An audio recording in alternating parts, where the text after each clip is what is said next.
ask anybody in Delhi, tell me a gynae to go to, the first name on their mouth will be, please go to Urvashi Sehgal. So Urvashi is the director of Phoenix Hospital. She's a senior consultant, obstetrician, and gynecologist, but she has a very special interest in infertility and IVF and high-risk pregnancy. She's also a visiting consultant at Apollo Hospital, Rosewalk, La Femme, and Apollo Cradle. So with that, I'd like to welcome Dr. Urvashi. Welcome, Urvashi, to Women's Health Day. We're so excited to have you with us. And there's so many questions that are just pounding. So welcome. Thank you. Good afternoon, friends. And thank you again, Sukirti, Sipping Thoughts, and Dr. Ashok Khurana, Integrative Medicine, for giving me this opportunity to speak on the topic of women's health, an area very close to my heart. As you know, women today have redefined gender roles, taking on a lot of power and responsibilities for themselves, using their potential to the fullest.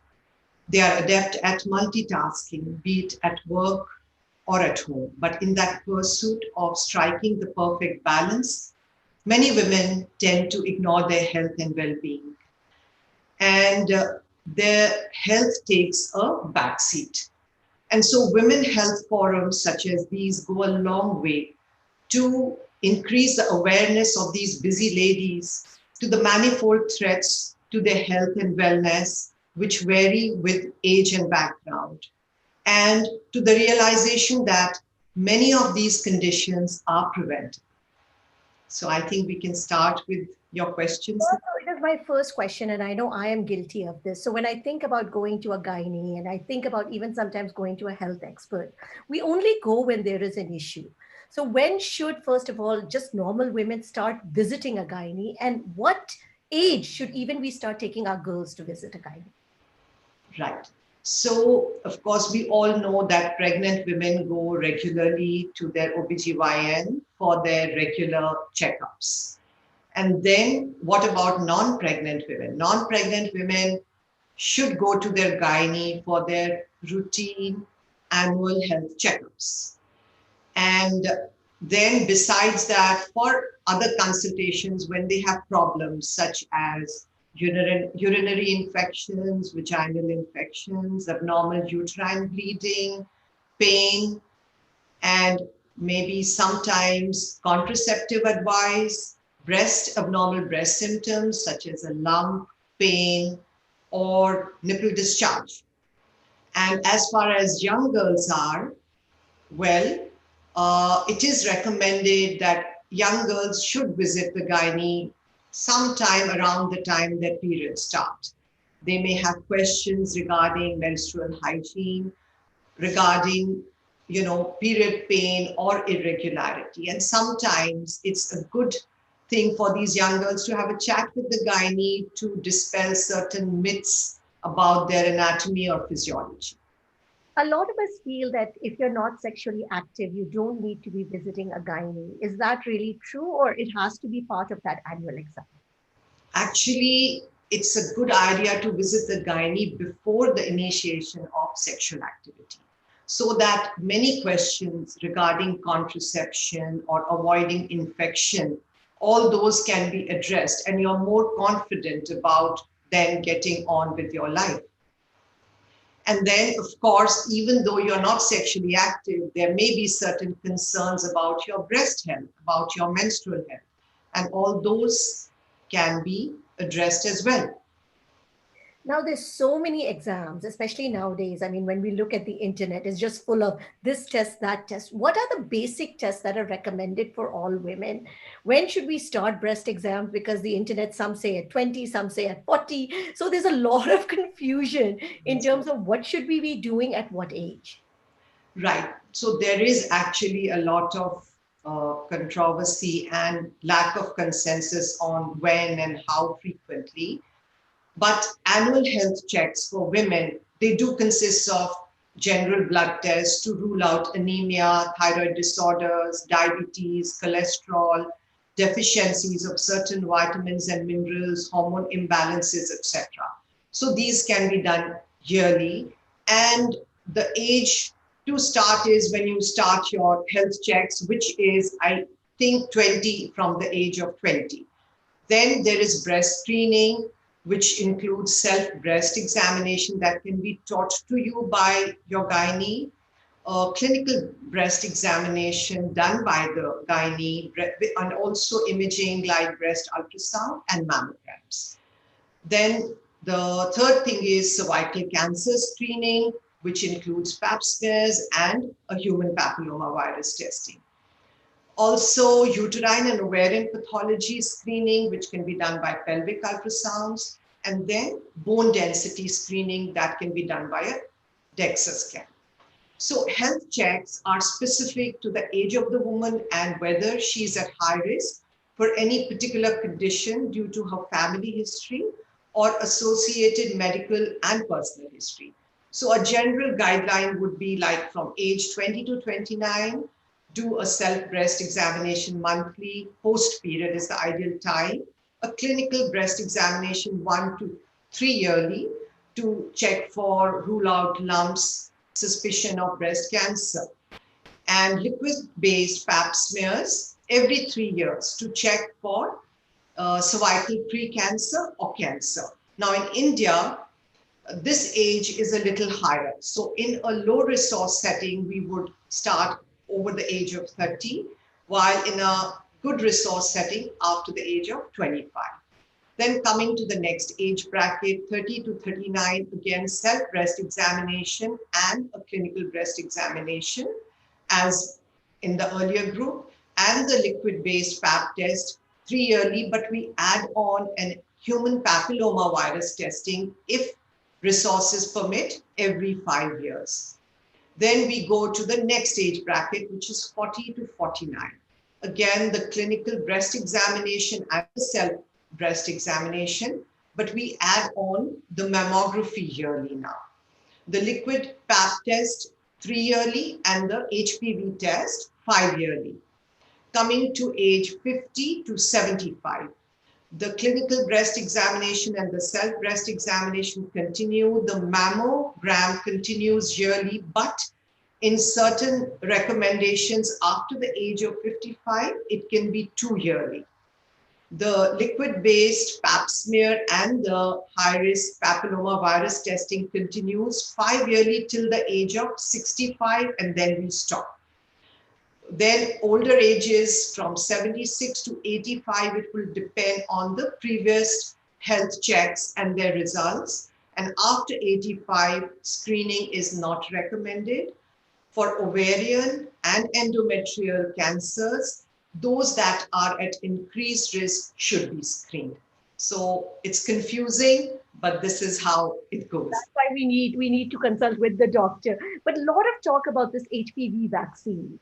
What is the standard in India? What are the thoughts on that?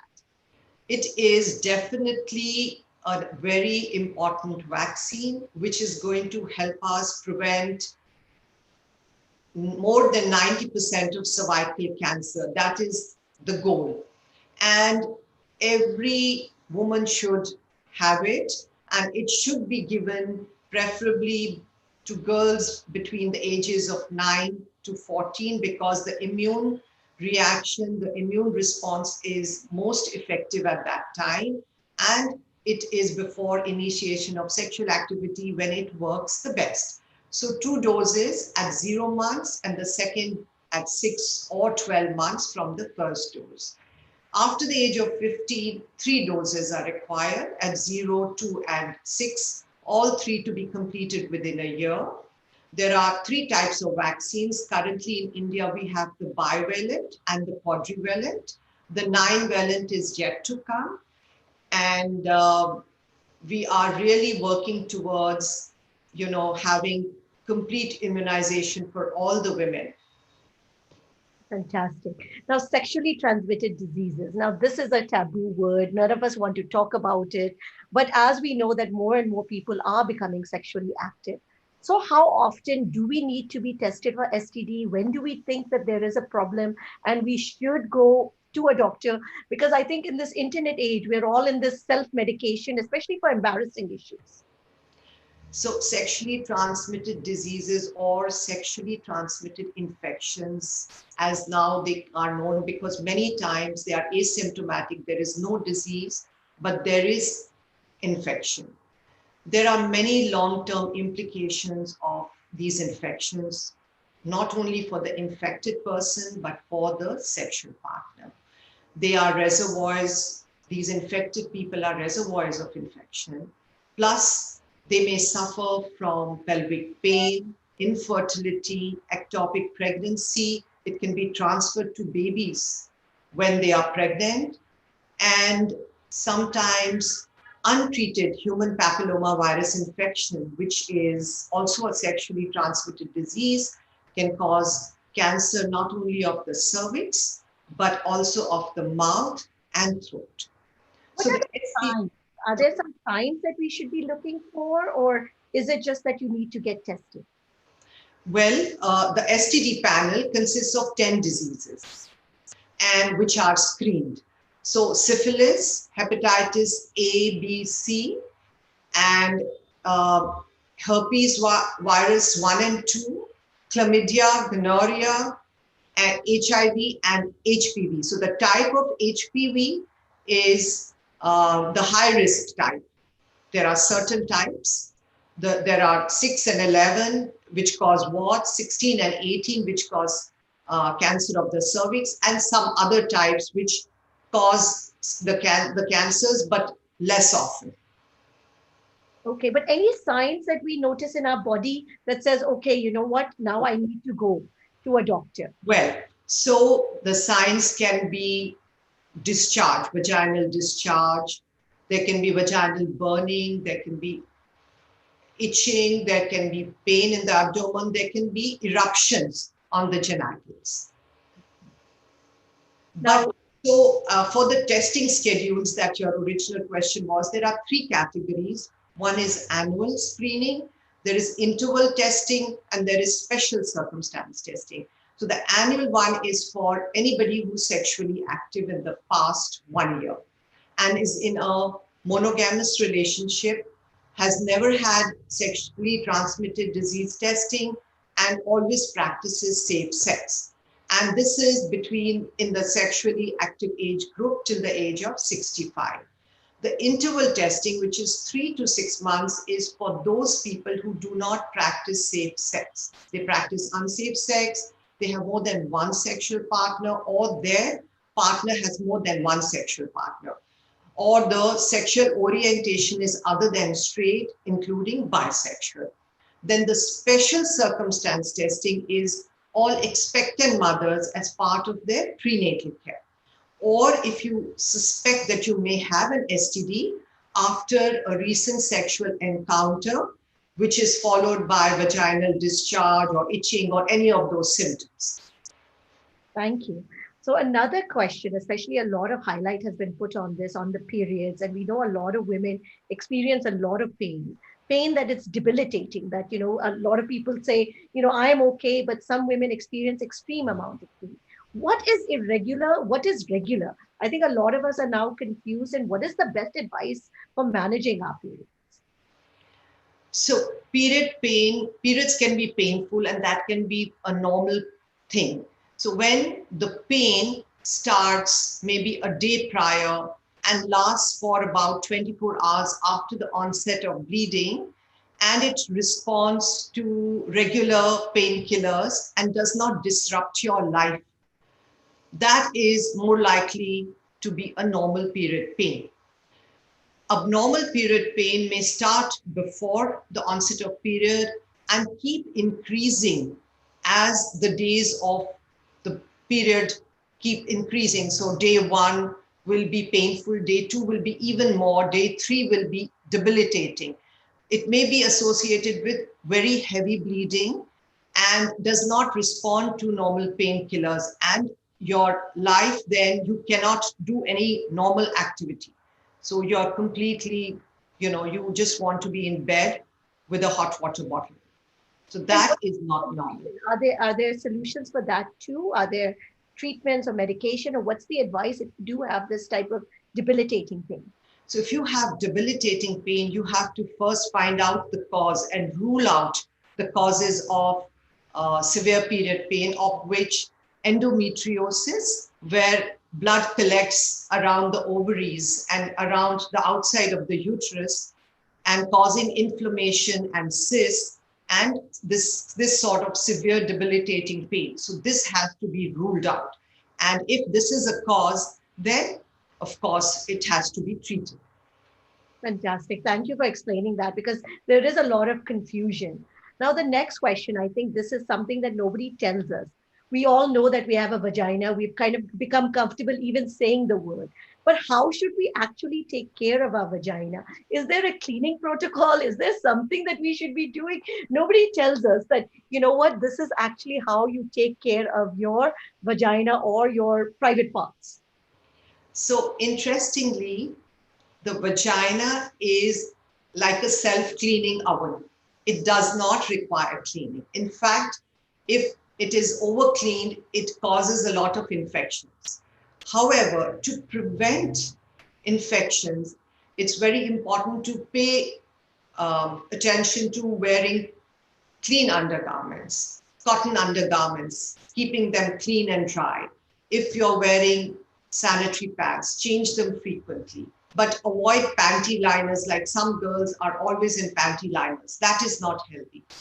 And don't use soap for cleaning, only water. Wipe.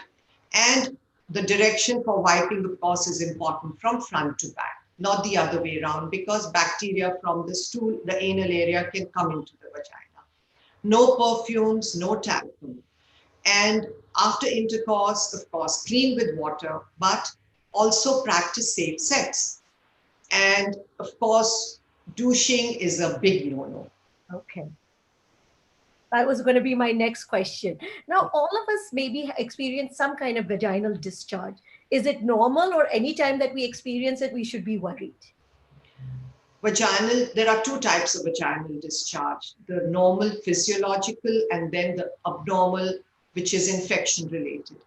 Normal vaginal discharge is our secretions from the genital tract, and it has many functions. And this will be either colorless or white, and it varies with the cycle. It may increase pre-period and then also mid-cycle, and the consistency may change from the cycle, but at no point of time is it associated with itching or burning or an odor or any other color apart from white. Abnormal vaginal discharge is, it increases suddenly, and one will find that it is associated with itching or burning. The consistency may change to curdy, the color may change to green or gray, and it may be associated with a foul odor or a fishy odor. Thank you. And what about leaking urine when you laugh? Because that is also becoming a common problem, especially when you age. Right. So some amount of leakage on a full bladder during a violent coughing bout or sneezing or laughing, like if you're doing very intense laughter yoga, be sure not to do it on a full bladder. But leakage of large volumes of urine every time you laugh or cough or sneeze or jog is not normal, and it's called stress urinary incontinence. And then there is a second type of incontinence where you feel a sudden urge to go to the bathroom, and usually you can't make it in time. And this is called urge incontinence or an overactive bladder. And some women can have a combination of two, and it's called mixed incontinence. And yes, it is associated with women of, as we get older, our pelvic muscles get weaker, and then incontinence does result. Both are treatable, and your gyne can perform a detailed examination to determine the cause and the type of incontinence and recommend the most effective treatment, such as simple things like dietary modification, fluid restriction, weight reduction, then pelvic floor exercises, Sometimes it can be associated with urine infection. So treating the urine infections will also help. And medication for overactive bladder. Medications can be oral or even local vaginal estrogens. Those also strengthen the tissues of the vagina and improve the incontinence.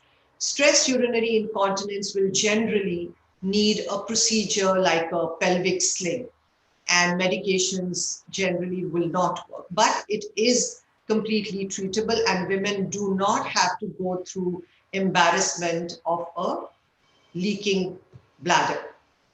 Now, one question, of course, always comes up because, when we are talking about public bathrooms, of course, a lot of us now are very fearful, going anywhere. How do you make sure, because of the increase in UTIs, increase in infections, what should you be doing if you're in a public space?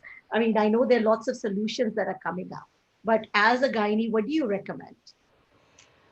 Well, actually, one should be very careful not to um, make sure that the toilet is clean, the bathroom is clean in the areas that are coming in contact with you, and make sure that you can, sanitize to whatever extent. Don't try and perhaps void your bladder in a way where you don't touch anything. I think these days they've come up with these pee buddies, Yeah. which do help you to reduce the contact.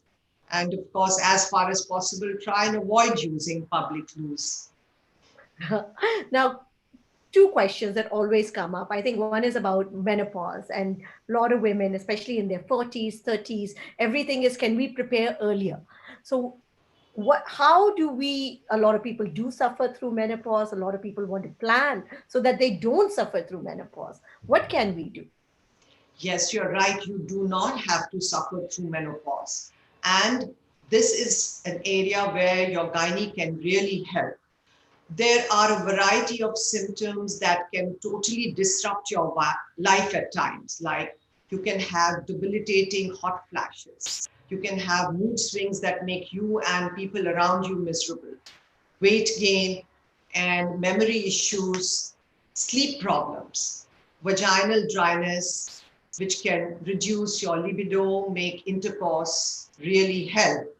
So these symptoms, when they are distressing, can be really helped by various therapies. Menopausal hormone therapy is again being revived, and it's considered safe and beneficial for carefully selected women, where they are given in the lowest effective dose for the shortest effective time for the most effective, by the most effective route. There are other treatment options such as vaginal moisturizers, low dose antidepressants, dietary counseling, and special exercise programs and weight optimization, which also help women with troublesome menopausal symptoms. And my last question, and I know you get this asked probably, a lot of women are thinking about birth and actually pregnancy and freezing of eggs. So it's very, very confusing because people are finding it more and more difficult. And I know this is your area of expertise, to conceive naturally. So what is your advice that what women should be doing? Is it our lifestyle? What is it that if we want to conceive naturally, or should we be thinking more and more about freezing our eggs if we're having a delayed uh, childbirth? What should we be thinking about in this area? Well, first, to answer your first question about how women can conserve their fertility naturally. Yeah. So, again, it all goes back to lifestyle factors that can influence fertility. Number one being age. If possible, do not delay getting pregnant to a time when your eggs get so sort of depleted or the quality becomes so poor that it's difficult to get pregnant. But this is a luxury that not everybody has, of conceiving when you're still young. But if you cannot avoid it, make sure that your lifestyle really is healthy in terms of your nutrition. Make sure it's rich in antioxidants, weight optimization, exercise optimization, stress reducing practices. staying away from occupational exposures to toxin, environmental exposures to toxin. Smoking, recreational drugs should be avoided, excessive alcohol and caffeine intake, and avoiding avoidance of pelvic infections and sexually transmitted infections by practicing safe sex. Now, having said that, coming to egg freezing, there are two types of egg freezing. One is medical freezing, which is for young women prior to cancer treatment, so that they can hope to have children of their own when their cancer therapy is over. Then there is social freezing to delay childbearing for women who either don't have a partner or their careers and education is keeping them from starting a family. And then if their mothers have a history of premature ovarian failure, then they would anticipate their own ovaries would also take the same route, and they should freeze the eggs before that happens.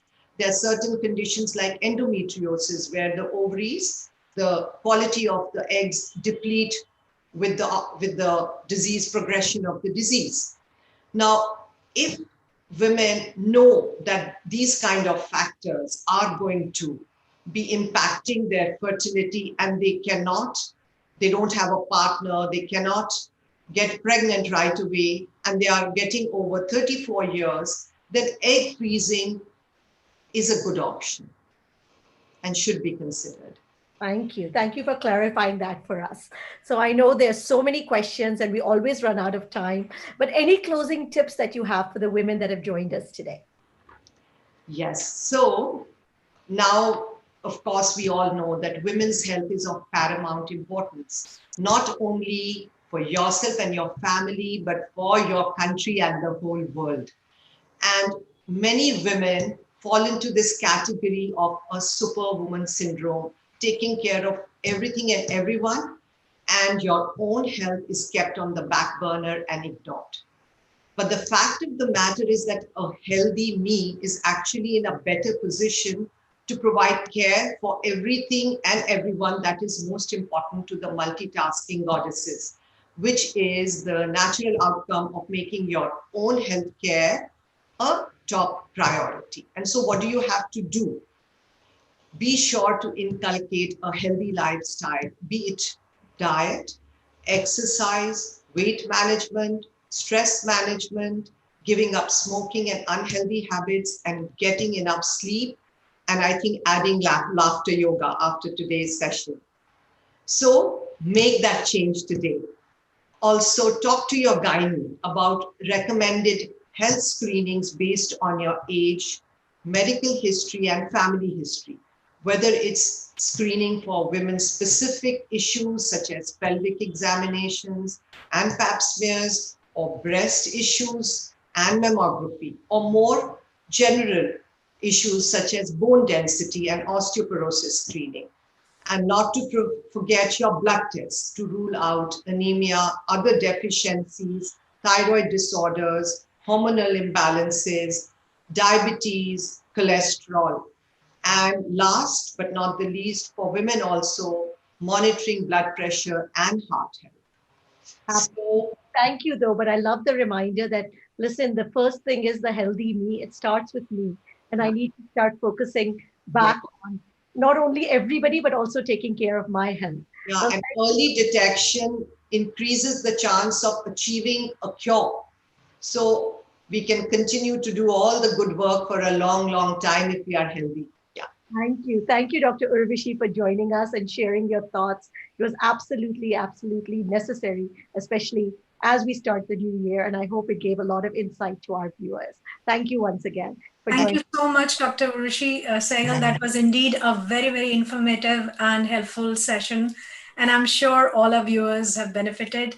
And I totally agree with you on that, that women do tend to neglect their health. And it's such a beautiful, note that you have made here, that we need to take care of ourselves first, and then we can take care of our families and the society. Thank you so much. Awesome. So I know, thank you, but we've got now another very, very exciting session with us as we talk about healthy me. And as Dr. Urvashi said, one of the big things is medical tests and the wellness connection. So we've got with us Dr. Ashok Khurana, and he is an expert in this area. He's a leading radiologist, and he studied at the All India Institute of Medicine, and then he did his postgraduate in radiology. He trained at the ultrasound department at Herlev Hospital in Denmark. And he has been armed with so much experience that he went on to establish a private medical facility in New Delhi with the vision of providing world-class ultrasound services. He has to his credit lots of technological firsts in the city, so that he has been the one that has been bringing some of the most latest techniques to Delhi and to all of us. So thank you. He's authored so many medical papers. He's done 2 medical textbooks. He's done one in 3D and 4D ultrasound and on breast ultrasound. He's also been the pioneering work in the cancer of the uterus. So first of all, Dr. Khurana, welcome to Sipping Thoughts. We're so excited to have you here with Prana as our partner. And this has been so interesting because I think a lot of the questions that even Dr. Urvashi alluded to are based a lot on tests. And I know you have a philosophy about that. So first and foremost, I would like to ask you and start with that question, that why are screening tests becoming so important? Well, hello everyone, and it's a pleasure to be here amongst friends. And I think what has happened is that we truly look forward to getting together on Zoom, thanks to what COVID's done to us. What it's also helped us with is to make sure that we keep in touch more frequently than we were keeping earlier. And it pushes people together. So I think we've learned a lot from this pandemic. And thank you, Security, and thank you, Ashima, for putting together such a fabulous program. I think this thing of Sipping Thoughts getting together with Prana has been fabulous. And it's fantastic here. So let's go ahead with the questions, unless you want me to do a bit of screen share before. Why screening tests? Because more and more, the first thing happens that when you go to a doctor's office, we get scared sometimes also, because we know the first thing they're going to go tell us to do is, here, have these 10 tests and come back. Yes. So you see in this fantastic continuum between illness and wellness, we have a neutral area where there is no illness, but there is no wellness. And yet you could suddenly fall ill and you could be well. And you want to identify how we can push people towards wellness. And in screening, what we do is truly check whether a person is prone to a particular disease. And there are 2 ways of doing that. You could either tell all women to have a test because it's common in women, that particular condition, or you could actually use a test where the patient is at high risk for that. For instance, if she has a genetic predisposition to breast cancer, then I'd start screening her earlier. So screening is essentially putting everybody through a test so that you can make it early detection, particularly for cancer, so that then you can treat it and then you move back into wellness without dying of the disease or whether getting debilitated by the disease, which is why we have these. So for instance, in India, if you identify the common diseases that women have, we then have cervical cancer, for which then we say, okay, women must get screened, as Dr. Urvashi Sehgal told us, for any disease predisposing her to cancer of the cervix by doing a pap smear and a high-risk HPV at a moment in time, which is the frequency which is determined by her previous tests and her sexual activity. The other thing is ovarian cancer, particularly in families that have histories of breast and ovarian cancer. We need to screen those. But we don't screen for breast cancer at an early age. We need to screen for breast cancer at an age where it's more likely to happen, except where they have a genetic predisposition or a very high family history, in which case the screening modality changes. For instance, if I start screening women later on in the 5th decade or so for breast cancer, if I have a patient with a high-risk breast cancer, then I start doing an MRI mammogram for her at an age, because her grandmother died of breast cancer at 30, then she starts screening for her breast cancer much earlier, particularly if her tests like a BRCA1 and 2 have shown this. So for this way, we go on to screen. For instance, we have osteoporosis. In India, because of our dietary habits, our kind of lifestyle, as well as a genetic predisposition to slightly early menopause than in the West, we develop osteoporosis much earlier. So our screening for bone density starts earlier. And it's nothing to be scared of. It's to identify a problem before it begins, to treat it before it begins, and give you that shift from disease to wellness. I like this way that you're talking from disease to wellness, but are there some must-have tests that or screenings that we must do? Yes, but we must remember that there is no list. Okay. For instance, There's not a checklist. We say, okay, here are the 4 tests that is the tragedy, you see. What happens is that people carry lists with them. And what do we do today? I'm too hassle. My doctor doesn't sit in the evening. I have a recommendation for a doctor who finishes work by 7. I can't finish my office by 7.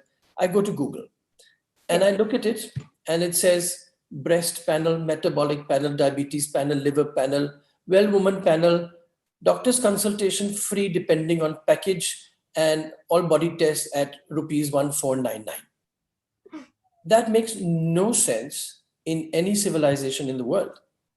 What you need is to make sure what are you prone to, what are you not prone to, depending on your genetic buildup, depending on your medical history.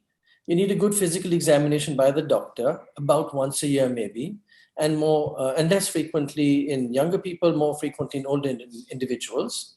If they're on medication, they need different tests, and then we decide what they need to be screened for. This business of a checklist makes no sense. If I say that I'm more prone to urine infection, then I would say, well, it needs care because now you're 49 and you could have a menopausal situation going on like we discussed. And so maybe when you have the slightest of urine infection, you need to give your urine for routine and a culture, for instance. That's the way to go about these tests. And it's not just that you will do tests for things like women's diseases, but also men's diseases, which have now become common in the women's group, because with gender equality, women's empowerment, and women having such stressed lives, that we now have heart disease, which is very common. So my things like treadmill test or an echo of, which is an ultrasound of a heart and so on, will then become routine tests for a woman as well. So there is no magic checklist. It doesn't make sense. It doesn't mean that if I pay the executive plan or the platinum plan or the diamond plan. Condition to, right? There's a platinum plan, there's an X plan, and it says, okay, here is a whole list of tests that you need to get done. You go in for one day and you get everything done. It makes no sense. For instance, if I say, no, I would like to have your eye checked up because you told me that you have little extra watering. Also that sometimes you're getting a black patch.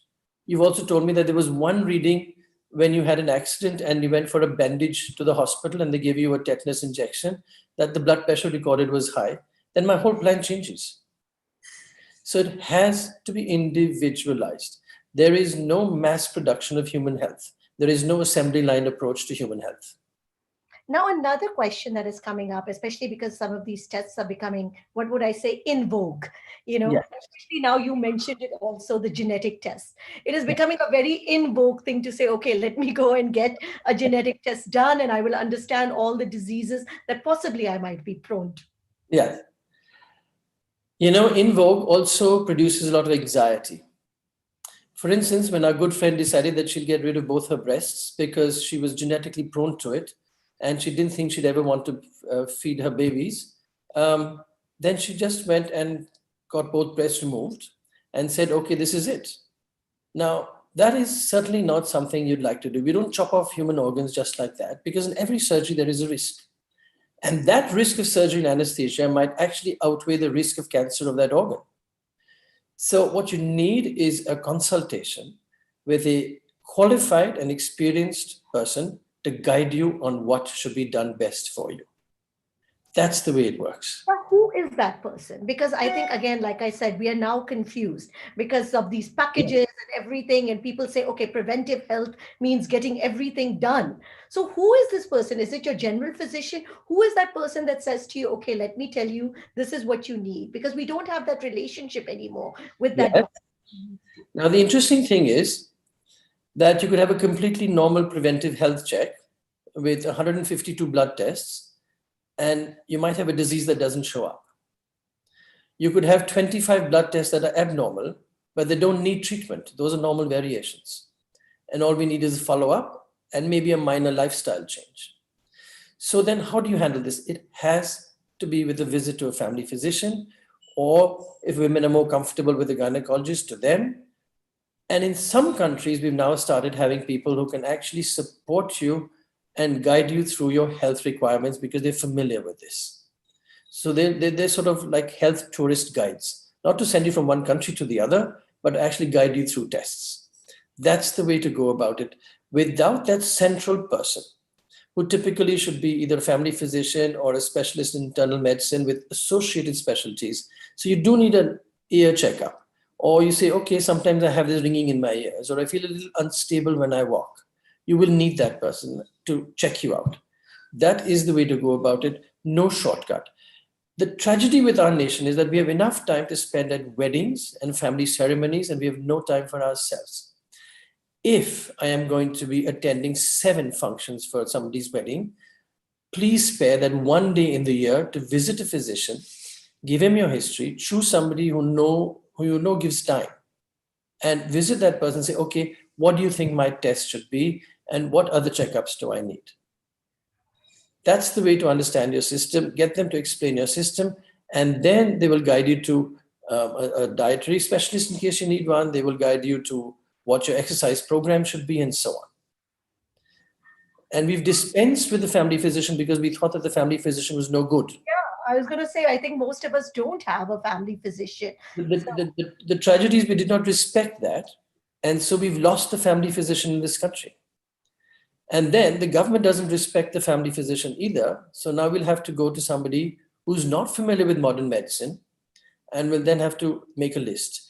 There's no doubt that when it comes to healing, we need alternative medicine. But when it comes to using an allopathic test and interpreting an allopathic test, you need somebody who is specialized in allopathy with a formal course of study of 4.5 to 5.5 years to be able to guide you. Now, this is the next question. How accurate are the tests? Because every time you go to a doctor and if you've got it from some lab, they'll say, no, you need to get it from this lab. Or, I mean, so why is there so much variance in test results from one to another's? And how do you understand that? And how often? Because even if your test is like a month old, they'll tell you, again, please get another test done. Correct. So let me handle these questions one at a time. The first question is, why are tests not accurate? Well, you know, every year some new tests come out. Why? Because every test has an accuracy. There is no 100% test. You can have a false negative test where you have the disease, but the test doesn't come positive. And you can have a false positive where the test comes positive, but you don't have the disease. And then it has to be seen in perspective. The other reason why tests evolve when you get newer tests is that the degree of accuracy increases.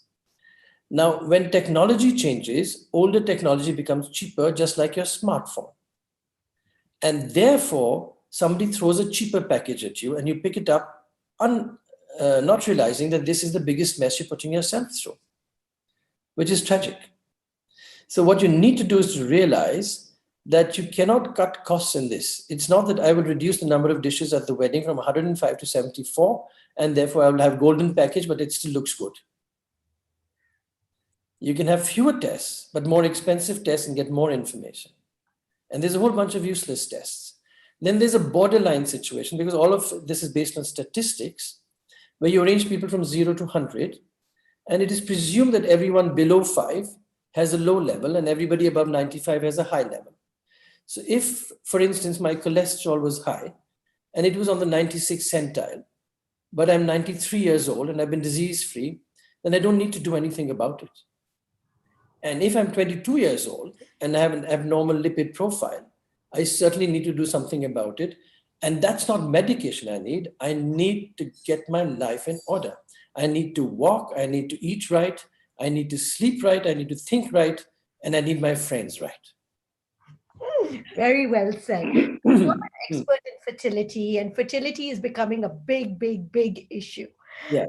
How do we make sure that we are in the peak of our fertility? Because a lot of people want to, even if we're not thinking about conceiving or having a baby right away, we want to make sure that our fertile health is also strong. Are there tests that can help us determine this?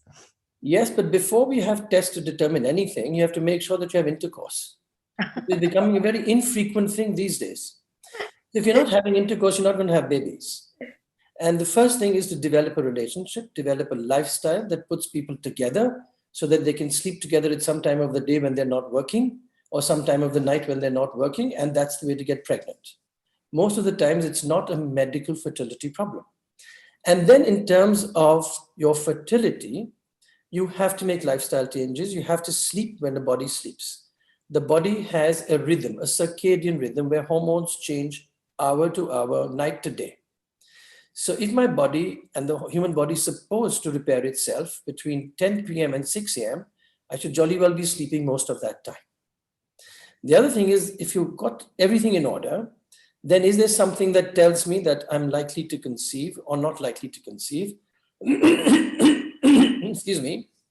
Then the first thing that Dr. Urvashi told us was age is the first concern. That we know that that's the single important factor beyond tests.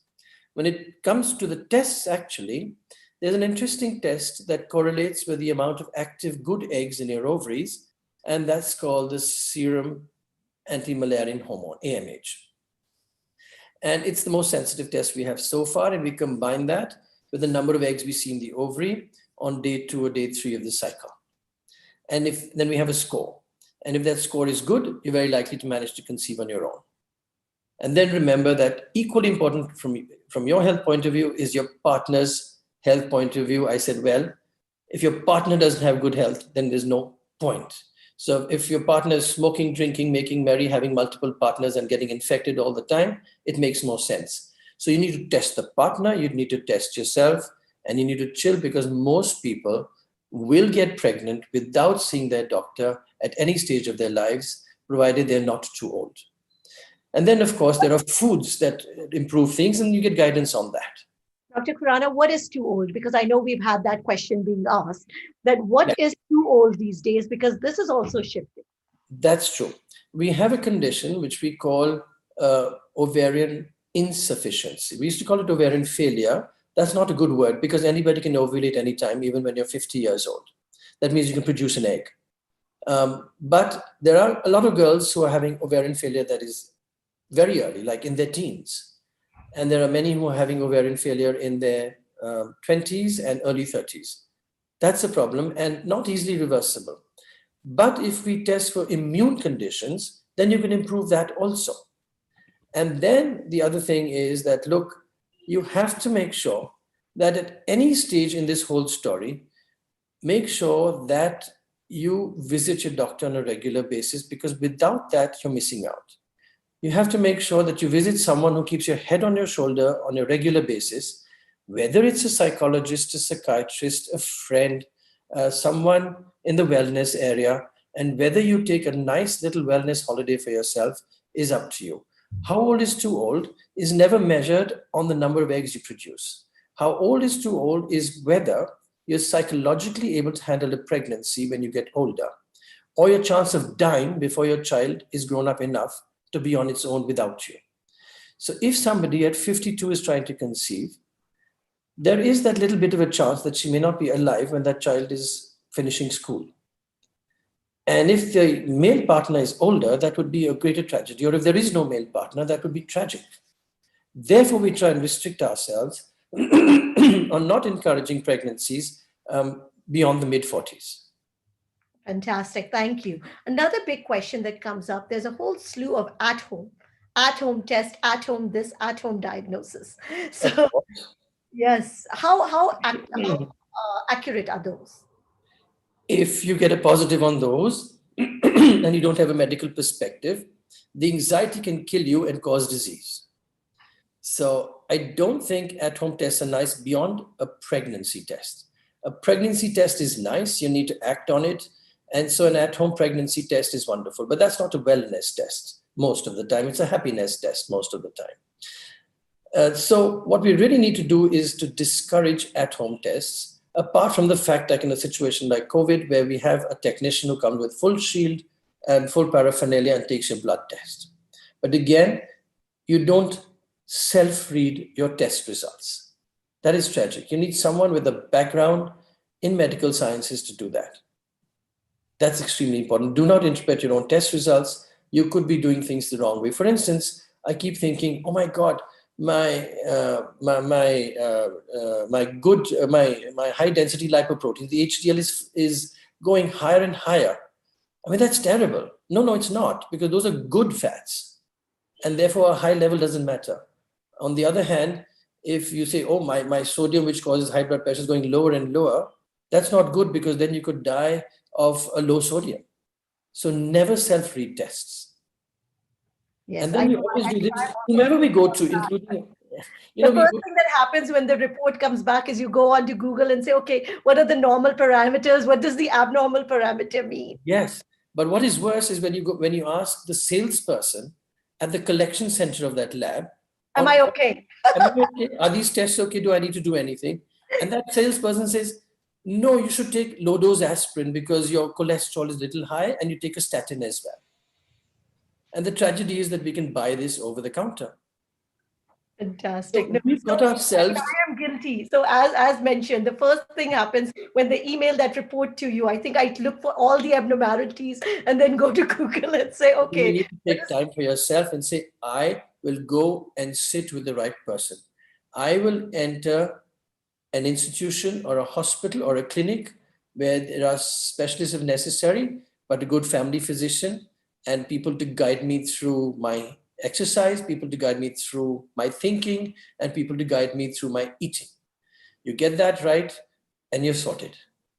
Now, I know this is your most passionate question. So what are the benefits and the risks of screening and testing? I know that you've thought a lot about this. So yes, you can sum it up, because I think we've talked about it, but when is it a benefit and when is it a risk? It's always a benefit if you're at a high risk for a particular disease, because you detect it well enough. When we do universal screening, we apply a screening test to the entire population, in which case it can cause tremendous anxiety.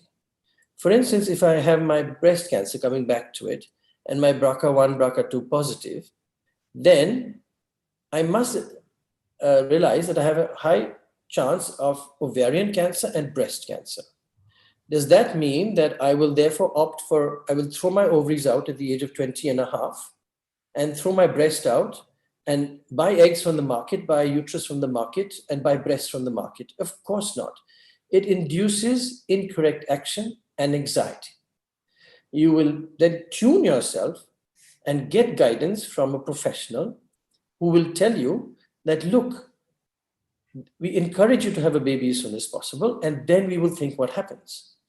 And we will do your cancer markers every year to see how it's going. We will do your breast MRI every year to see how it's going. And we'll do an ultrasound scan to see how it's going. Everything needs to be tailored to the individual. Human health and wellness is not mass production. It cannot be like that. It has to be individualized. There are no shortcuts. We love shortcuts in our part of the world, and humans love shortcuts all the time. And self-diagnosis, self-interpretation, it's disastrous. And any last tips before we sign off? Yes, take time off to meet a health professional and keep in touch with them. Even that one visit a year for your annual checkup builds up a relationship so that you know that in case of a crisis, which is the right ambulance to call. Well, thank you. Dr. Ashima, any questions from your side? Well, I was listening, and this was such a wonderful session. I think, Dr. Khurana, you answered so many questions, and also I think the areas and the points that you covered, they're so relevant because we are misguided, today. Most of us are just, I think, internet is one big doctor out there who keeps answering all the questions that everyone has. But I love what you said about, going to a physician and also getting this whole perspective on your test and your health. That is so crucial. And as you would be aware, even the whole reason for integrating alternative and conventional medicine is that there is a scientific basis to health as well. And I think what you spoke today is so enlightening. Thank you so